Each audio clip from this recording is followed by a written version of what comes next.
Before the moon rises high, before the forest begins to whisper, come closer. Today's story is not just a tale, it is a warning about jealousy, about pride, and about doors that close forever when crossed. This is the story of Okon, of Adaeze, and of a jealous heart that chose darkness over peace. Once upon a time, in a quiet village surrounded by thick forests and golden farmlands, there lived a man named Okon. His homestead stood proudly at the edge of the village, its mud walls smooth and strong, its thatched roof shining under the sun. Okon was known as a hard-working farmer, one whose barns were never empty and whose fields yielded more than most. By his side was his wife, Adaeze, a woman whose beauty was gentle, not loud, like the early morning sun that warms without burning. She spoke softly, worked tirelessly, and treated everyone with kindness. Wherever Adaeze planted her seeds, the earth responded with abundance. For many years, their home was filled with laughter. Adaeze bore Okon 3 daughters, Obiagili, Ngozi, and Amara. The girls grew like well-watered flowers, respectful, cheerful, and diligent. They followed their mother to the farm, sang as they weeded the ridges, and returned home at dusk with baskets heavy on their heads and smiles on their faces. The villagers often praised Adaeze. "Your children are your crown," they told her, but Okon did not smile when he heard those words. As the years passed, a shadow settled in Okon's heart. Each evening, as he sat before his obi sharpening tools or counting harvests, his thoughts grew dark. 3 daughters, no son. Who will pour libation for me when I am gone? Adaeze heard his sighs at night. She felt his distance in the way he turned away from her tears. My husband, children are gifts. Sons and daughters alike come from the same womb. But Okon's pride had already closed its ears. Despite Adaeze's cries, an Okon took a second wife, Ene. Ene arrived in the village like a sudden storm. She was strikingly beautiful, with sharp eyes and a smile that never fully reached her face. At first, she bowed respectfully to Adaeze and spoke sweet words. "My co-wife, we shall live in peace," she said, smiling darkly. But peace never settled in her heart. Each morning, Ene watched Adaeze's daughters leave for the farm, laughing and working together like one soul. She saw how neighbors admired them, how Okon's barns remained full despite his neglect of Adaeze's fields. Bitterness grew in Ene like poison ivy. "Why does everything she touches prosper?" Ene whispered to herself at night.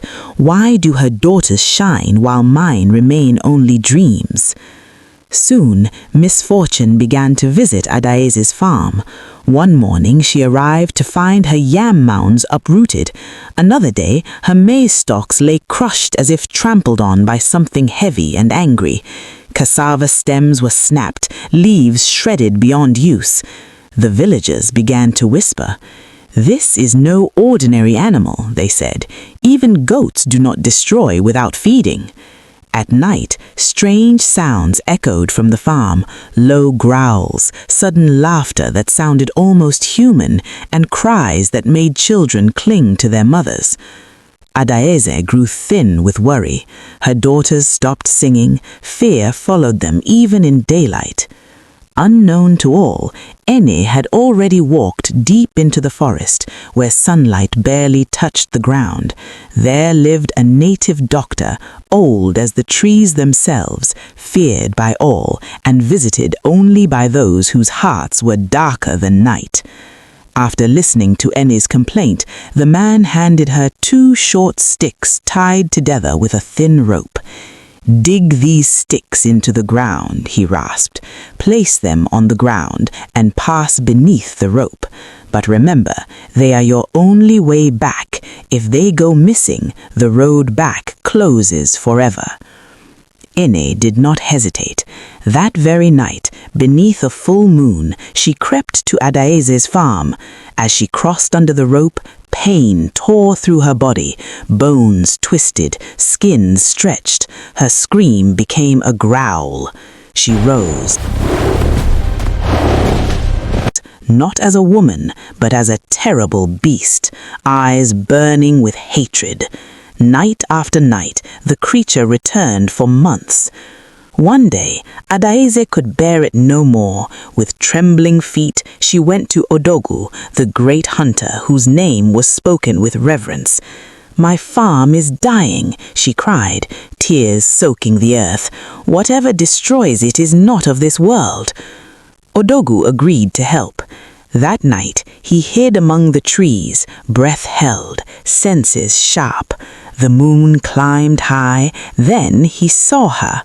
Ene came quietly, placed the sticks, whispered words that made the air shiver, and transformed before his eyes. Odogu watched in silence as the beast ravaged the crops, its laughter cutting through the night like broken glass. When the moment came, he moved like lightning, snatching the sticks and vanishing into the shadows. The beast returned to the spot and froze. The sticks were gone. It circled wildly, clawing at the earth, crying in a voice that sounded painfully human. A scream tore for its throat, long and full of regret, shaking the forest awake. At dawn, Odogu burned the sticks. The rope screamed as it snapped, releasing a cry that faded into silence. From that day, Adaeze's farm knew peace again. Ene was never seen in human form. Some say a strange creature still roams the forest, weeping under the moon, never harming crops again, never entering the village. Okon, broken by fear and regret, returned fully to Adaeze and her daughters.